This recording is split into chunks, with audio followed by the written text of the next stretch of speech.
साल था जून 2011, जब सुप्रीम कोर्ट के आदेश पर एक 7 सदस्यीय टीम मंदिर के अंदर सदियों से बंद रहस्यमयी तहखानों को खोलने के लिए पहुंचती है। जब उन्होंने 6 में से 5 तहखानों को खोला तो उसमें इतना खजाना निकला कि उससे पूरे देश की गरीबी को मिटाई जा सकती थी। आखिर $1 ट्रिलियन का ये खजाना मंदिर के अंदर आया कैसे, और इतने विशाल खजाने को रखने का मकसद क्या था? सबसे चौंकाने वाली बात यह है कि इस मंदिर का संचालन सिर्फ एक ही परिवार के पास क्यों है, जबकि आखिरी तहखाने के ऊपर न तो ताला है न कोई कुंडी लगी हुई है। फिर भी अब तक सिर्फ इसी तहखाने को क्यों नहीं खोला जा सका, और जिसने भी इसे खोलने की कोशिश की उसकी रहस्यमयी मौत हो जाती है या वो कहीं गुम हो जाता है। सबसे बड़ा रहस्य ये है कि इस तहखाने को खोलने का संबंध गरुड़ पुराण और अष्टनाग बंधन मंत्र से क्यों जुड़ा है। जब वर्ष 1908 और 1931 में इस मंदिर के खजाने को हड़पने का प्रयास किया गया तो हजारों बड़े बड़े सांपों ने उन लोगों पर हमला कर दिया। आखिर इतने बड़े सांप क्यों इस खजाने की रखवाली करते हैं? आज इन सभी सवालों के जवाब आपको मिलने वाले हैं, क्योंकि आज हम बात करेंगे विश्व के सबसे अमीर और रहस्यमय मंदिर पद्मनाभ स्वामी के बारे में।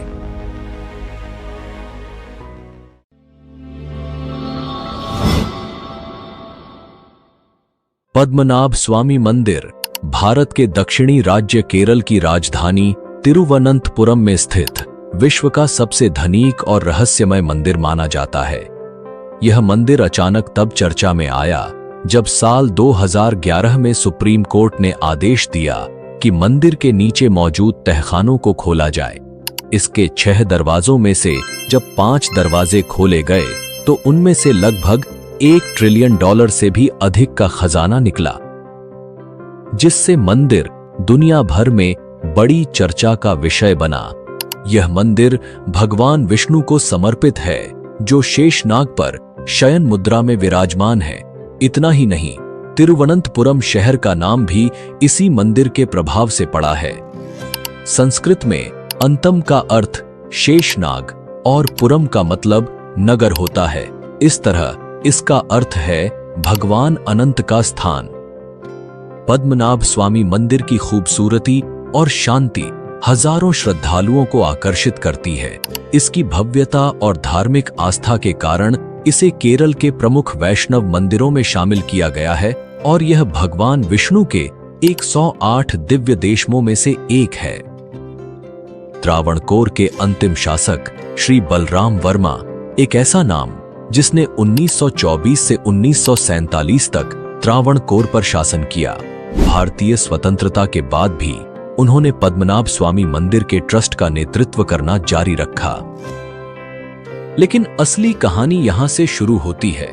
1991 में जब त्रावणकोर के अंतिम शासक श्री चिथिरा थिरुनल बलराम वर्मा के निधन के बाद उनके भाई उत्तरादम थिरुनल मार्तंड वर्मा ने मंदिर का प्रबंधन संभाला, परंतु धीरे धीरे आरोप उठने लगे कि मंदिर की अमूल्य संपत्तियों का दुरुपयोग किया जा रहा है।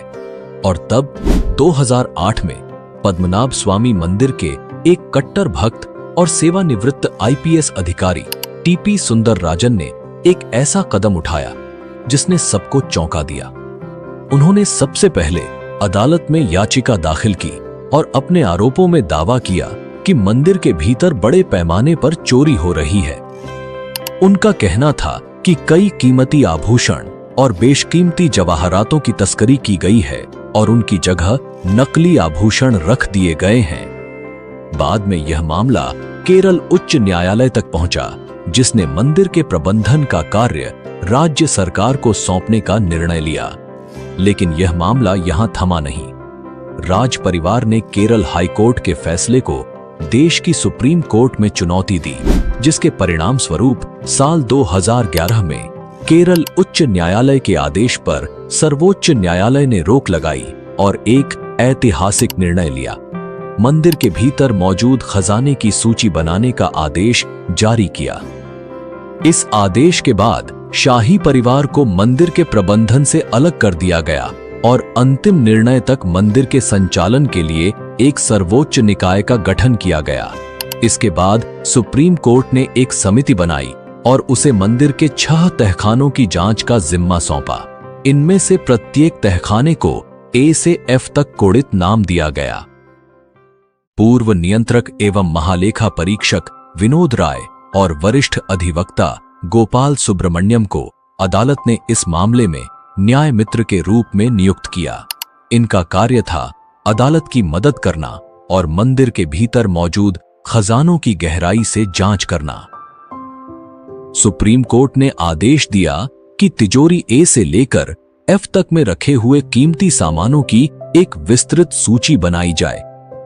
यह एक ऐसा ऑडिट था जो इतिहास में अनसुना और अनदेखा था और जिसने इस मंदिर के रहस्यमय खजाने की परतें खोलने की दिशा में एक अहम कदम उठाया।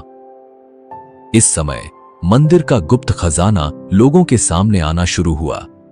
समिति के सदस्य जब तहखाने ए में गए तो अंदर का दृश्य देखकर उनके होश उड़ गए। 4 फुट ऊंची भगवान विष्णु की शुद्ध सोने की मूर्ति हीरे और रत्नों से सजी हुई, एक ठोस स्वर्ण सिंहासन जिसमें सैकड़ों कीमती पत्थर जड़े हुए थे, 18 फुट लंबी शुद्ध सोने की चेन, 500 किलोग्राम का सोने का पूला और 36 किलोग्राम का सुनहरा घूंघट मिला।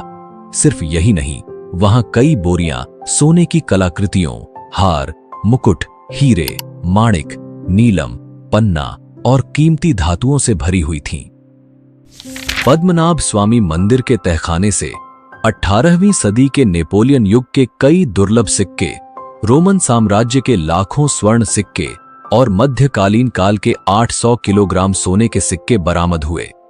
एक अनुमान के मुताबिक इस खजाने का कुल मूल्य 1 लाख करोड़ रुपए से भी अधिक है। लेकिन कहानी यहां खत्म नहीं होती। तहखाना बी का रहस्य आज भी अनकहा है। दरवाजे पर बनी 2 सांपों की आकृति का क्या अर्थ है? क्या उसके भीतर एक और अनमोल खजाना छुपा है या इसका संबंध भगवान विष्णु के 10वें अवतार कल्कि से है? क्या यह तिजोरी कभी खुलेगी या सदा के लिए इसी तरह बंद रहेगी? इन सभी रहस्यों और तहखाना बी के बारे में हम विस्तार से चर्चा करेंगे।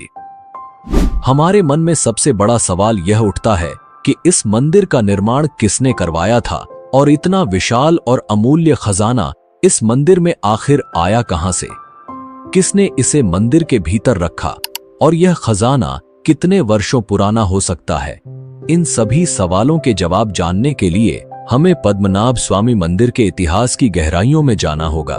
तो चलिए इस मंदिर के अनदेखे अतीत की गहराइयों में उतरते हैं और इन रहस्यों के बारे में जानते हैं। पद्मनाभ स्वामी मंदिर का उल्लेख कई प्राचीन ग्रंथों में मिलता है। महाभारत, पद्म पुराण और विष्णु पुराण जैसे धर्म ग्रंथों में इसे पवित्र स्थान और भगवान विष्णु का निवास बताया गया है। यह मंदिर 108 दिव्य देशमों में से एक है जो भगवान विष्णु के सबसे पवित्र तीर्थ स्थलों में गिना जाता है। महाभारत में इस स्थान को एक दिव्य स्थल के रूप में वर्णित किया गया है जहां धर्म और कर्म के बल से मोक्ष प्राप्त किया जा सकता है। वहीं विष्णु पुराण में लिखा है कि जो भक्त भगवान विष्णु के शयन रूप की सच्चे मन से पूजा करता है उसे जीवन में सुख, शांति और समृद्धि का आशीर्वाद मिलता है। पद्मनाभ स्वामी मंदिर का अद्भुत इतिहास और रहस्यमयी कथा दिवाकर मुनि और भगवान विष्णु से जुड़ी हुई है। यह कथा न केवल भक्ति और तपस्या की शक्ति को दर्शाती है बल्कि इस मंदिर की पवित्रता और ऐतिहासिक महत्व को भी उजागर करती है। प्राचीन काल में तिरुअनंतपुरम, जिसे उस समय अनंतनकद यानी अनंत का वन कहा जाता था, वहां दिवाकर मुनि नाम के एक महान ऋषि निवास करते थे। उनकी भक्ति और तपस्या इतनी गहरी थी कि उनके जीवन का एकमात्र उद्देश्य भगवान विष्णु के साक्षात दर्शन करना था। दिवाकर मुनि की वर्षों की तपस्या से प्रसन्न होकर भगवान विष्णु ने एक छोटे बालक का रूप धारण कर उनकी परीक्षा लेने का निश्चय किया।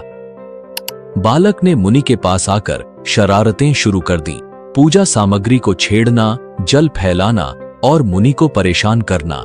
मुनि ने बालक से पूछा, तुम कौन हो? बालक ने मुस्कुराते हुए कहा, अगर तुम मुझे पकड़ सकते हो तो मैं तुम्हारे साथ रहूंगा। लेकिन जैसे ही मुनि ने उसे पकड़ने का प्रयास किया, बालक अदृश्य हो गया। उसी क्षण आकाशवाणी हुई, यदि तुम मुझे पाना चाहते हो तो अनंत वन में आओ, वहां तुम्हें मेरा साक्षात्कार मिलेगा। लेकिन दिवाकर मुनि ने अनंत वन का नाम पहले कभी सुना ही नहीं था। भगवान को खोजने का संकल्प लिए वे लगातार चलते गए, हर दिशा में, हर संकेत को ध्यान से समझने की कोशिश करते हुए। उनकी यात्रा उन्हें लक्षद्वीप के घने जंगलों में ले गई। वहीं एक दिन उन्होंने एक महिला को अपने बच्चे से बात करते हुए सुना। वह कह रही थी, अगर तुम मेरी बात नहीं मानोगे तो मैं तुम्हें अनंत वन में ले जाकर फेंक दूंगी। इस अनसुने नाम को सुनकर मुनि का हृदय उम्मीद से भर गया। उन्होंने महिला से अनंत वन का पता पूछा। महिला ने दिशा बताई और मुनि भगवान विष्णु की खोज में उसी ओर बढ़ चले। मुनि जैसे ही अनंत वन पहुंचते हैं, उन्हें वही चंचल बालक फिर से दिखाई देता है। बालक उन्हें छेड़ता हुआ एक महुआ के पेड़ की ओर भागता है और अचानक उस पेड़ में जाकर गायब हो जाता है। दिवाकर मुनि यह देखकर हतप्रभ हो जाते हैं और तभी वह महुआ का पेड़ गर्जना के साथ गिर जाता है। उसी क्षण भगवान विष्णु अपने विराट रूप में प्रकट होते हैं। उनके दर्शन इतना दिव्य था कि मुनि की आंखों में श्रद्धा के आंसू भर गए। भगवान शेषनाग के ऊपर 8 मील लंबे अपने विराट रूप में विराजमान थे।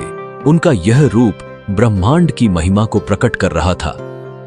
लेकिन भगवान का यह विशाल रूप इतना अद्वितीय था कि मुनि उनकी पूरी महिमा का दर्शन नहीं कर पा रहे थे।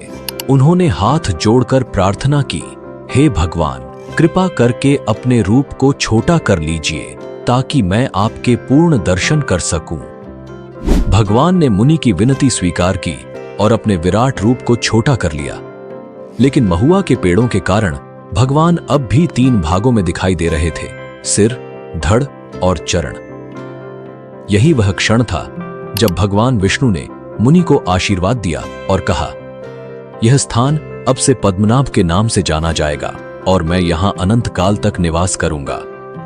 दिवाकर मुनि की इस अनुभव की खबर त्रावणकोर के राजा तक पहुंची। राजा ने इस स्थान पर एक भव्य मंदिर का निर्माण कराया। भगवान विष्णु की मूर्ति को इस प्रकार स्थापित किया गया कि इसे 3 द्वारों से देखा जा सके। पहले द्वार से भगवान के सिर और छाती के दर्शन होते हैं, दूसरे द्वार से नाभि पर विराजमान ब्रह्मा के और तीसरे द्वार से उनके पवित्र चरणों के। दिवाकर मुनि ने भगवान के चरणों में समाधि ले ली। उनकी समाधि आज भी मंदिर के पश्चिम दिशा में स्थित है।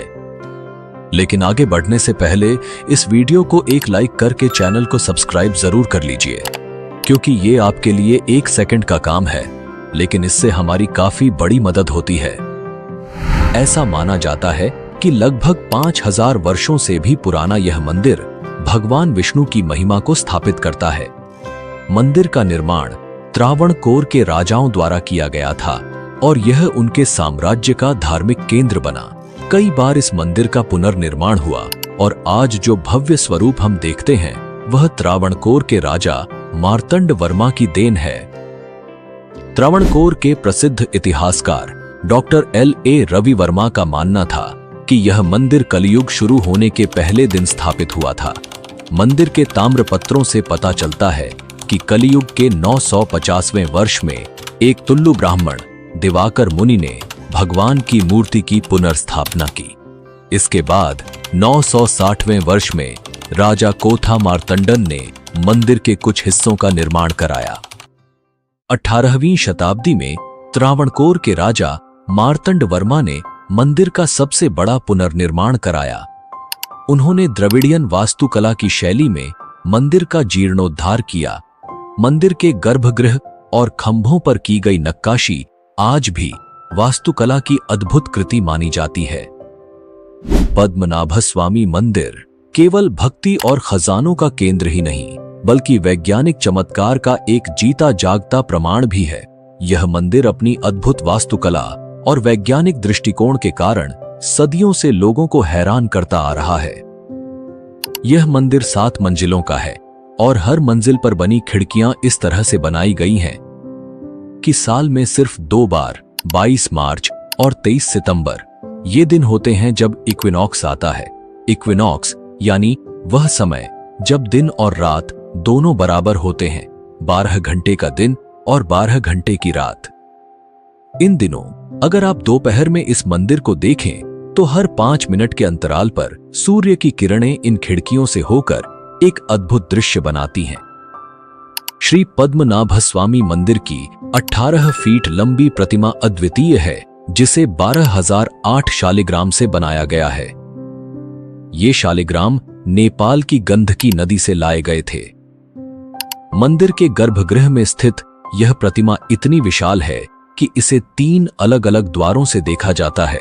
पहले से सिर, दूसरे से नाभि और तीसरे से पैर। यह भक्ति और वास्तुकला का एक अद्भुत उदाहरण है। वर्ष 1750 का उनका एक ऐतिहासिक निर्णय, जिसे त्रिपाद दानम कहा जाता है, भारतीय इतिहास में अद्वितीय है। उन्होंने अपने पूरे राज्य को भगवान पद्मनाभ स्वामी के चरणों में समर्पित कर दिया। त्रावणकोर अब भगवान के नाम से चलने वाला पहला राज्य बन गया। राजा ने स्वयं को भगवान का दास घोषित किया और यह प्रण लिया कि उनके वंशज भी इसी आस्था और समर्पण के साथ भगवान की सेवा करेंगे। इतना ही नहीं, राजा ने अपनी राजधानी को पद्मनाभपुरम से तिरुवनंतपुरम स्थानांतरित कर दिया ताकि मंदिर का महत्व और भी बढ़ सके।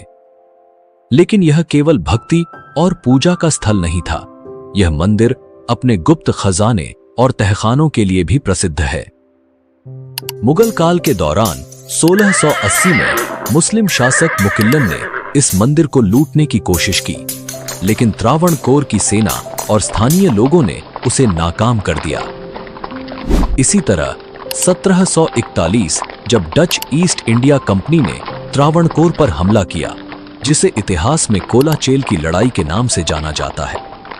राजा मार्तंड वर्मा की सेना छोटी थी, लेकिन उन्होंने डचों को हराकर इतिहास रच दिया और इस विजय का श्रेय राजा ने भगवान पद्मनाभ स्वामी को दिया। युद्ध के बाद राजा ने अपनी सारी संपत्ति इस मंदिर को दान कर दी। खजाना बढ़ने लगा और इसी समय मंदिर के प्रसिद्ध तिजोरियों का निर्माण किया गया। 1947 में भारत की आजादी के बाद त्रावणकोर का विलय भारतीय गणराज्य में हुआ, लेकिन त्रावणकोर के अंतिम शासक चित्रा तिरुनल बलराम वर्मा ने यह सुनिश्चित किया कि मंदिर का संरक्षण राज परिवार के अधीन ही रहे। आज यह मंदिर त्रावणकोर राज परिवार के ट्रस्ट के अधीन है। वर्ष 2020 में सुप्रीम कोर्ट ने इस परंपरा को बरकरार रखते हुए फैसला सुनाया कि मंदिर की देखभाल और संरक्षण राज परिवार के पास ही रहेगा। यह निर्णय यह सुनिश्चित करता है कि इस मंदिर की धार्मिक मान्यताएं और परंपराएं पीढ़ियों तक संरक्षित रहें। तो यह था पद्मनाभ स्वामी मंदिर का गौरवशाली इतिहास और खजाने की रोमांचक कहानी। लेकिन अब बात करते हैं उस तहखाना बी की, जिसने सदियों से लोगों के मन में रहस्य और उत्सुकता पैदा कर रखी है। पद्मनाभ स्वामी मंदिर की सबसे बड़ी खासियत है इसकी 6 तिजोरियां, जिन्हें A, B, C, D, E और F नामों से जाना जाता है। सदियों से इन तिजोरियों में बहुमूल्य खजाने छुपे हुए थे, जिन्हें किसी ने छुआ तक नहीं था। साल 2011 सुप्रीम कोर्ट के आदेश पर इन तिजोरियों का सर्वेक्षण शुरू हुआ। इनमें से 5 तिजोरियां A, C, D, E और F खोली गईं और उनमें छुपे खजाने ने दुनिया को चौंका दिया। लेकिन तिजोरी भी अब भी रहस्यों में घिरी है। पद्मनाभ स्वामी मंदिर के 6ठे तहखाने यानी तिजोरी बी के रहस्य की बात ही अलग है। इस तहखाने तक पहुंचने के लिए आपको 3 दरवाजों को पार करना होता है। पहला दरवाजा लोहे की छड़ों से बना है, दूसरा भारी लकड़ी का दरवाजा है और तीसरा एक मजबूत लोहे का दरवाजा जो अब भी बंद है और जिसे आज तक कोई खोल नहीं सका। इस दरवाजे पर न कोई कुंडी है न कोई बोल्ट, केवल 2 विशाल सांपों के प्रतीक गेट पर उकेरे गए हैं, जो मानो इस द्वार की रक्षा कर रहे हों। ऐसी मान्यता है कि यह दरवाजा केवल एक तपस्वी ही गरुड़ मंत्र का सही उच्चारण करके खोल सकता है। लेकिन सावधान, अगर यह मंत्र गलत बोला गया तो परिणाम मृत्यु होगा। इतिहास गवाह है, कई लोगों ने इस रहस्यमयी दरवाजे को खोलने की कोशिश की, लेकिन उन्हें सिर्फ मृत्यु का सामना करना पड़ा। ऐसा कहा जाता है कि राजा मार्तंड वर्मा के शासनकाल में सर्वोच्च धार्मिक प्रमुखों ने विशेष नागपाशम मंत्र का जाप किया था, जिससे पद्मनाभ स्वामी मंदिर के खजाने की रक्षा के लिए तहखाना बी को हमेशा के लिए सील कर दिया गया। यह मंत्र केवल सुरक्षा का माध्यम नहीं था, बल्कि इसके साथ एक भयंकर अभिशाप भी जुड़ा हुआ है। मान्यता है कि इस अभिशाप को केवल एक सर्वोच्च पुजारी के द्वारा ही हटाया जा सकता है। तहखानों के रहस्यों की परतें खोलने के पीछे जिनका सबसे बड़ा योगदान था, वो थे याचिकाकर्ता टीपी सुंदराजन। लेकिन यह घटना और भी रहस्यमयी तब बन गई जब तहखानों के खुलने के सिर्फ 1 महीने बाद सुंदराजन की असमय मृत्यु हो गई। क्या यह महज एक संयोग था या फिर तहखानों के साथ जुड़े अभिशाप का असर? यह प्रश्न आज भी अनुत्तरित है और तहखानों के रहस्य को और गहरा बना देता है। एमिली गिलक्रिस्ट हैच की प्रसिद्ध पुस्तक Travancore a guide book for visitor में एक चौंकाने वाला जिक्र मिलता है। यह कहानी 1931 की है, जब एक समूह ने तहखाना बी खोलने का प्रयास किया। जैसे ही उन्होंने तहखाने का द्वार खोला, अंदर का नजारा देखकर उनके होश उड़ गए। तहखाना कोबराओं के आतंक से भरा हुआ था। सांप इतने खतरनाक और आक्रामक थे कि उन लोगों को अपनी जान बचाने के लिए वहां से भागना पड़ा। इस किताब में 1908 के एक और असफल प्रयास का उल्लेख है, जिसमें भी ऐसी ही स्थिति का सामना करना पड़ा था। सवाल यह है, क्या यह कोबरा तहखाने की प्राकृतिक रक्षा है या फिर यह किसी अलौकिक शक्ति का संकेत है जो इन खजानों को छूने नहीं देती? कहते हैं कि लगभग 136 साल पहले तिरुवनंतपुरम में अकाल के हालात पैदा हो गए थे। ऐसी विकट स्थिति में मंदिर के कर्मचारियों ने छठे तहखाने को खोलने की कोशिश की, लेकिन उनकी यह कोशिश बेहद भारी पड़ी। अचानक मंदिर के भीतर से तेज रफ्तार और शोर के साथ पानी भरने की आवाजें आने लगी। घबराकर उन्होंने तुरंत दरवाजे को बंद कर दिया। स्थानीय लोगों का मानना है कि यह छठा तहखाना सीधे अरब सागर से जुड़ा है। यदि कोई खजाने को हासिल करने के लिए छठा दरवाजा तोड़ने की कोशिश करता है, तो भीतर का पानी पूरे खजाने को बहा ले जाएगा और तब सब कुछ बर्बाद हो जाएगा। क्या यह एक सच्चाई है या महज एक किंवदंती? यह रहस्य आज भी अनसुलझा है।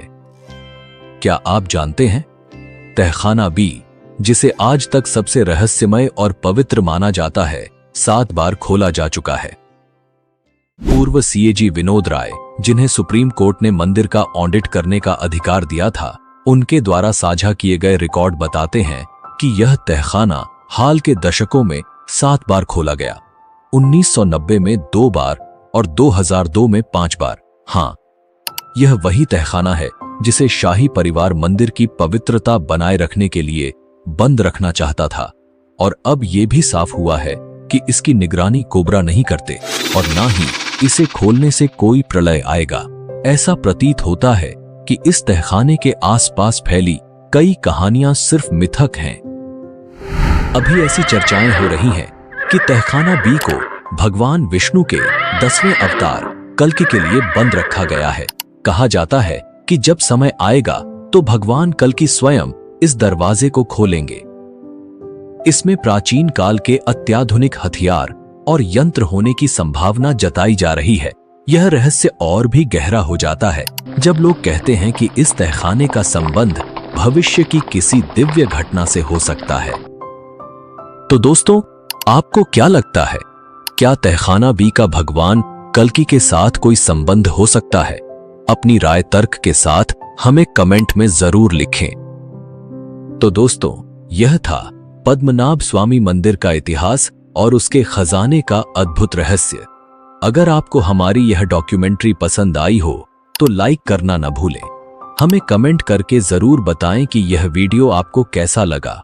और हाँ, अगर आप किसी खास विषय पर डॉक्यूमेंट्री देखना चाहते हैं तो अपना सुझाव कमेंट सेक्शन में लिखें। आपकी राय हमारे लिए बहुत महत्वपूर्ण है। तो मिलते हैं अगली रोमांचक डॉक्यूमेंट्री के साथ। तब तक के लिए धन्यवाद। जय हिंद, जय भारत।